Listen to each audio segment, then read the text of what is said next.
Oke teman-teman, Assalamualaikum warahmatullahi wabarakatuh. Perkenalkan, nama saya Aknur Wardana Adisa Putra.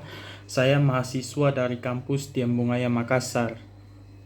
Jadi, pada kesempatan kali ini, saya akan menjelaskan sedikit mengenai jenis-jenis investasi beserta kelebihan dan kekurangan dari investasi itu sendiri.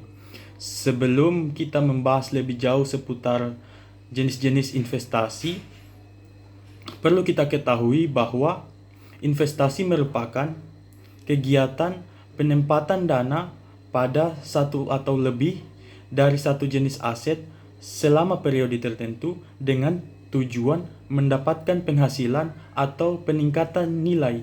Setelah kita mengetahui tentang apa itu investasi, sekarang kita masuk ke jenis-jenis investasi beserta kelebihan dan kekurangan dari investasi itu sendiri. Yang pertama itu teman-teman, ada investasi namanya saham.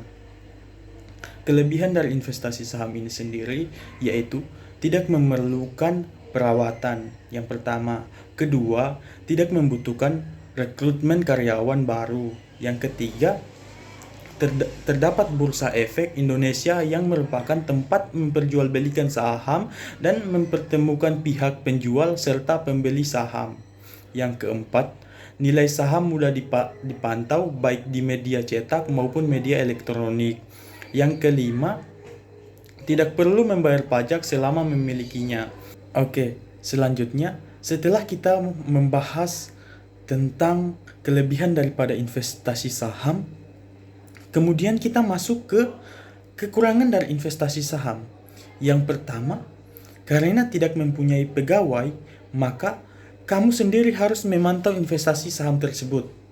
Yang kedua, akibat harga saham yang mudah dipantau dapat mempengaruhi psikologis investornya. Yang ketiga, karena liquid terkadang menjadikannya terlalu fluktuatif. Apa itu fluktuatif? Artinya saham itu naik turun tidak tetap. Yang keempat, posisi return yang tinggi terkadang juga berpotensi rugi karena salah memilih saham. Yang kelima, capital loss. Investor menjual saham lebih rendah dari harga beli. Selanjutnya kita beralih ke investasi yang berikutnya, yaitu obligasi. Kelebihan daripada investasi obligasi itu sendiri, yang pertama, kita melakukan investasi itu lebih aman.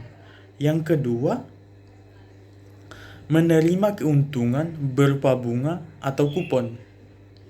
Yang ketiga, pendapatan yang terjamin. Yang keempat, mendapatkan keuntungan dari selisih harga obligasi. Kemudian yang kelima, bunga lebih rendah. Setelah kita mengetahui kelebihan daripada obligasi itu sendiri, kita lanjut ke kekurangan daripada obligasi itu. Yang pertama, tidak bisa dicairkan setiap saat. Maksudnya teman-teman, dananya tidak bisa dicairkan setiap saat. Kemudian, resiko uang tidak kembali. Dan yang ketiga, risiko tingkat bunga.